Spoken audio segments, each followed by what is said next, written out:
Encontros com o Futuro, hoje com um convidado muito especial, Cláudio Sertório, sócio-líder de serviços financeiros da KPMG. Quem me acompanha na bancada é Suelen Pedroso, advogada e professora da ESPM. Meu nome é Matthew Shirts e sou diretor no World Observatory. Encontros com o Futuro é uma produção do World Observatory, da ESPM e da Prime, braço das Nações Unidas e das faculdades de negócios no mundo. Cláudio Sertório, bem-vindo, viu? Muito obrigado, Matthew. Suelen, prazer estar aqui. Ô, Cláudio, conta pra gente o que é a KPMG, primeiro, e o que é o setor de serviços financeiros? KPMG é uma rede de consultoria, auditoria e impostos que a gente atua globalmente, mais de 150 países, e um dos setores bastante relevante, aliás, o mais relevante da atuação da KPMG é o que nós chamamos de serviços financeiros, Financial Services. É um setor bem abrangente, ele inclui a parte de banking, a parte de seguros, de real estate também faz parte desse grupo, parte de asset management também está nesse grupo. Eu acho que são os principais segmentos que a gente tem E real estate é imóveis. Imóveis, exatamente, no maior conceito de empreendimentos imobiliários que temos, e aí as divisões que existem nesse segmento. Nós atuamos em 3 grandes linhas de negócio. Auditoria, talvez a mais tradicional, Sim. A mais conhecida por todos, foi assim que nasceu a empresa, a KPMG. A segunda linha, a parte de impostos, tax, e a terceira linha de consultoria. Na consultoria nós temos 3 divisões. Consultoria de riscos, compliance, processos. Uma segunda parte da consultoria, que é a parte de deals, de negócios, onde estão a grande parte dos serviços como due diligence. E a terceira parte, consultoria estratégica. Então, esse é um pouquinho do que é a KPMG. E 150 países? Mais de 150 países. Mais de 150 países, isso eu acho incrível. Quantas pessoas trabalham para a KPMG? Nós somos mais de 200 mil profissionais mundo afora. 200 mil profissionais? Sim, mais de 200 mil profissionais, e com algo que nos orgulha muito, porque sempre gerações sendo formadas. Aqui no Brasil, por exemplo, nós somos 4.500 profissionais e todo ano nós recrutamos cerca de 300 a 500 novos jovens, trainees, como nós chamamos, para ir galgando os níveis da empresa, se formando até chegar à sociedade. Qual é a melhor formação para alguém trabalhar na KPMG? Olha, Mitchell, você sabe que quando eu entrei, nós tínhamos ainda puxávamos um pouco... Quando que você entrou? Faz muito tempo, 1989. Sim. Semana passada eu comemorei 35 anos de KPMG. Antes, a melhor formação era contábeis. Hoje nós temos uma diversidade muito grande de formação. Nós temos, obviamente, os economistas, os administradores, os advogados, os engenheiros. Então, hoje tem pessoas de profissionais de todo tipo de formação. Os tecnólogos, que cada vez está tomando um protagonismo ainda maior na empresa. Então tem uma formação bastante ampla. E, obviamente, algo que também nos orgulha muito, nós investimos muito em horas de treinamento. Um trainee, quando entra na KPMG, ele passa mais ou menos por 400 horas no ano de treinamento. Então, é uma carga de treinamento bastante intensiva que a gente aprecia muito. E ele entra logo depois da faculdade? Isso é normal? Comum? É normal, principalmente aqui no Brasil, depende de cada país, mas aqui no Brasil, às vezes ele entra durante a faculdade, então isso é permitido. Assim, é uma troca onde nós contribuímos para a formação, e ele sai com uma formação não só acadêmica, mas prática, muito mais, digamos, consistente. Perfeito. E, Cláudio, pensando já na questão do serviço financeiro, quais são as inovações que a KPMG oferece para ajudar, né, nessas questões de inovação tecnológica e regulatória também, que são cada vez mais rígidas, né? Claro. Como que ela oferece isso? Aliás, esses são dois tópicos, Suelen, do sistema financeiro. O sistema financeiro é um sistema que tem uma abrangência regulatória muito grande. Obviamente, pela relevância sistêmica, ele tem uma abrangência regulatória muito grande. E agora, cada vez mais, a questão tecnológica. O sistema financeiro no Brasil sempre foi pioneiro na implementação de tecnologia. Nós temos visto a inovação em alguns aspectos. Na parte de tecnologia, ela começa numa parte mais operacional, que é a automação, e a automação, principalmente com novas tecnologias de leituras de documentos com inteligência artificial e outras técnicas, agilizando os processos. Aliás, aproveitando sua formação em Direito, outro dia nós estávamos falando com um cliente que ele estava transformando todo o processo de leitura de processos judiciais de forma automatizada com essa inteligência artificial na leitura dos processos. Esse é um campo que a gente tem atuado de forma relevante. E a tecnologia em relação ao que nós chamamos do front office, em prover uma melhor experiência aos clientes. Isso tem sido algo muito importante. E aonde está talvez o grande segredo dessa tecnologia é no domínio de dados. Os dados são cada vez mais importantes nesse contexto regulatório, e aqui vai Lei Geral de Proteção de Dados, saber utilizar bem os dados e com proteção, e também para oferecer um produto com mais assertividade ao cliente, e também na parte de automação. Então você ensina o cliente a fazer isso? Nós ensinamos, a gente procura... Ele chega e fala, gente, eu não quero levar processo, eu estou preocupado que eu estou pegando dados de muitos clientes e não sei o que fazer com isso. Você oferece a ferramenta.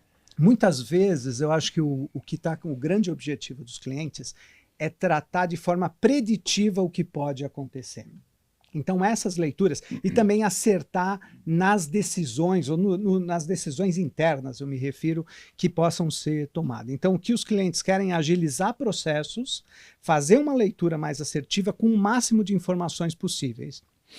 E ter como resultado disso algo que viabilize uma decisão ou uma defesa, ou quando falamos de processos judiciais, ou uma defesa mais assertiva, ou um acordo, ou seja, ele consegue prever um pouco mais digamos, de ciência o que pode acontecer. O prognóstico é mais assertivo, né? Bem mais assertivo, é isso que a gente tem visto. Dados têm sido uma revolução, acho que em todos os setores, mas especificamente no setor financeiro. E vocês se especializam em algum setor de atuação das empresas? Nós temos especialidade em diversos setores, automotivo e financeiro é um desses setores. A parte de agrobusiness em Brasil, muito forte também, varejo. Hoje os setores demandam um grau de conhecimento muito grande. Se eu pudesse mencionar o que tem mudado na atividade, sim, por favor. Não só de auditoria, mas de consultoria, é um conhecimento mais profundo daquele setor. Há muito tempo atrás, quando eu comecei, eu auditava um banco durante uma época, auditava uma empresa de varejo durante algum período, depois ia para uma indústria com produções, enfim, de determinados equipamentos. Hoje não, hoje a gente precisa de profissionais que sejam dedicados com conhecimento daquela indústria. Mesmo os serviços financeiros... Então, o setor bancário, por exemplo. Esse setor bancário é uma delas, seguro é outra. Seguro é outro. E acho que o que tem sido muito interessante é que um banco de varejo, um retail bank, tem determinados riscos que requer, seja do auditor ou do consultor, um conhecimento mais específico. Um banco comercial, um banco de investimento, outro tipo de conhecimento. Então, cada vez mais a gente tem formado os nossos profissionais, sem perder a visão, digamos, mais ampla, estratégica, mas em aspectos bem técnicos específicos de cada setor e segmento, como nós mencionamos. Sim. Eu li também, em alguma reportagem, a questão da KPMG em relação a pensar a sustentabilidade dentro do setor de seguros. Eu achei interessante porque é exatamente a ideia de prevenção, né? Fazer um mapeamento de onde se evita o sinistro, eu achei interessante. E aí eu acho que é importante a gente trazer a pergunta de como que a KPMG incorpora essas práticas de sustentabilidade, de responsabilidade social. Acho que é importante falar sobre isso, né? É um tema muito importante e desafiador. nós formamos um grupo grande com profissionais que nós trouxemos do mercado, formados com experiência nos aspectos de ESG, e parte desse grupo com experiência para atuar no mercado financeiro, seja banco ou seguro. São setores, são segmentos importantes de atuação, porque eles têm um papel de intermediação, especialmente os bancos, bastante relevante. E todo mundo está aprendendo um pouco como fazer. Então, qual é a forma que a gente tem atuado com os nossos clientes? Primeiro, num aspecto estratégico, trabalhando junto com conselhos de administração e compreendendo qual é a estratégia de se atender aos aspectos de ESG.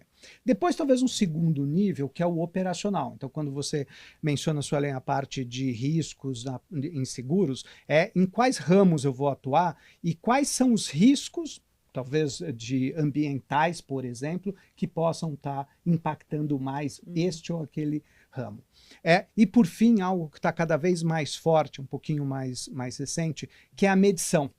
Porque acho que talvez o grande debate em ESG é que existem muitos discursos, muita boa vontade, mas às vezes elas não são tangíveis ao ponto de mostrar os resultados, os objetivos, né, as metas e os resultados alcançados. Então, talvez nesses três aspectos, estratégico, tático e medição, é o que a gente tem procurado ajudar nossos clientes. Quando se diz medição, se fala emissões de carbono, por exemplo. exemplo, pode ser, mas quando você pega um banco, por exemplo, talvez a medição de carbono é importante, mas talvez não seja tão relevante quanto outros aspectos sociais, por exemplo. Então, a presença em municípios mais carentes, esse tipo de medição. Cada banco, cada player tem achado o seu caminho de medição e suas metas, seus objetivos. Algo que só para concluir, algo que está ficando cada vez mais, eu acho que maduro nas discussões, é que eu acho que as empresas não estão pensando ESG numa decisão binária, principalmente os bancos. Empresto ou não empresto para quem está aderente, digamos, aos princípios de ESG. Não, vamos construir junto uma transição. Então, para aquelas empresas que talvez ainda não estão plenamente maduras com o atingimento das questões de ESG, como ela pode fazer para se transformar e começar a migrar para um ambiente, para controles mais sustentáveis, para usar o termo que muitos têm usado. O ESG surgiu depois da sustentabilidade. Antes a gente chamava de sustentável, sustentabilidade, e ESG surgiu como parte do mercado financeiro. Vocês consideram isso como uma questão financeira? Sim. Mesmo? Enquadraram, está na sua área? Sim. A gente tem diversas especializações, mas ESG é uma. E por que tem essa correlação tão grande com a área financeira? Por causa da relevância do papel dos bancos na intermediação de diversas atividades ali, crédito para ficar na mais básica e mais relevante. Por isso que a gente realmente considera algo importante. Seguros não é diferente. Quer dizer, uma grande obra precisa de uma apólice de cobertura de grandes sinistros, de grandes riscos ali, e de novo, se não houver o seguro, talvez não exista a obra e não exista o desenvolvimento. Então, por isso que a gente olha ESG dentro de Financial Services com muito cuidado e muita atenção. Você fala para o banco, assim, esses são os riscos que você corre, é isso? Sim. Se você emprestar dinheiro para esse, pode acontecer isso, você está ciente disso? Exatamente como... Eu estou simplificando brutalmente, mas... Mas é exatamente isso, e como ele monitora esses riscos. Então, esse é o tipo de atividade. Perfeito, ótimo. Em Financial Services, nós temos também a parte de fundos de investimento, Asset Management. A parte de Asset Management são os investimentos. Então, não só aqueles financeiros, mas quando são investimentos mais estruturados, nós tentamos ajudar na estratégia de em qual tipo de setor ou de segmento eu vou investir, em que tipo de empresa eu vou investir e como eu vou monitorar os riscos das três vertentes, o E, o S e o G. O E, S e o G acaba se tornando, então, uma ferramenta. Na verdade, assim, essa certificação é uma forma de efetivar o ESG, né? Sim. É uma ferramenta de efetivação. É isso que a gente tem visto, a gente tem alguns trabalhos que são de asseguração, além desses de consultoria que eu mencionei, que é olhar estratégias, medições dos indicadores, Sim. enfim. Assim. Deixa eu fazer uma pergunta que eu sempre faço e que eu sou fanático por esse assunto. A Suelen já sabe. Mas como que vocês lidam com a questão de mudança climática em termos de financeiros? Qual é a discussão dentro da KPMG sobre isso? Eu acho que, a gente olha... talvez eu vou voltar um passo para chegar na questão climática. Quando a KPMG globalmente começou a discutir as questões de ESG, eu achei muito interessante ela, globalmente, a gente deixar para que cada país avalie aquilo que é mais sensível considerando o contexto do seu país.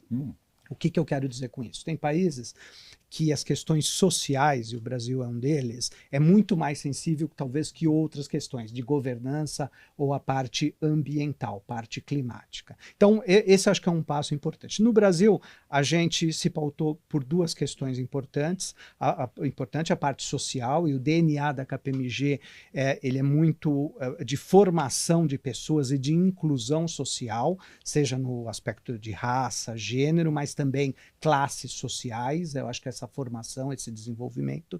E na parte climática, tentando identificar o perfil dos clientes e o quanto aquela atuação pode ou não ser um pouco mais agressiva ao meio ambiente como um todo.